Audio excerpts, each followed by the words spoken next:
Hello, my name is Jason Jernigan. I'm from Florida, and I work for the Department of the Navy, and I'm studying to be a Florida State University underwater law enforcement CSI major. Several years ago, I went to my VR services, and my friend Mary, who is hard of hearing, was trying to convince me to go to the VR services, and that the VR counselor would have several different ideas of being able to communicate. They had shown me the UbiDuo. I'd never seen that before in my life. My family didn't know sign language. My grandpa didn't know sign language. And it's similar to your father's story, Jason. He didn't know but just a little bit of sign language. It made it very hard to communicate for many years. And for 3 years, my grandpa and I have been able to communicate through the UbiDuo nonstop. Sometimes it was 3 hours, 5 hours, the entire weekend. And my mom and my sister and my brother, all three of them, know sign language, but I am the only one that's deaf.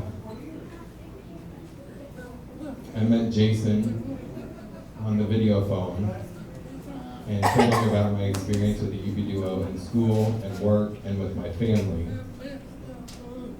and how I had it in my heart to communicate, and I don't have to use interpreters anymore with my family.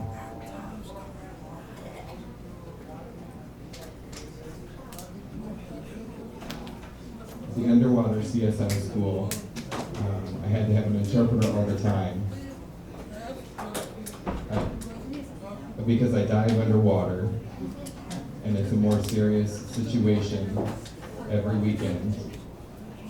And I take my UbiDuo there with me, and it communicates faster. I don't have to wait for an interpreter to be there. And I use the UbiDuo for families, for doctors, for classes, students of the class. The Navy has it too. And this last summer, I went to flight school, and they accepted me on a scholarship for flight school. It was Able Flight Foundation. They were looking for, they were trying to break down to overcome disabilities. So the flight instructor had a hard time communicating with me in notes during flights, in the briefing room, and I brought my own way to communicate with them, with the instructor, but it was very hard to get it into the airplane because it wouldn't fit the UbiDuo. So we had to bring in a pre-flight and a post-flight communication, and we used that instead of during the flight. And he said it helped with the communication and made it a better experience for him. Right now, I feel like I'm more able to communicate with my friends. It's more powerful with my family, anyone.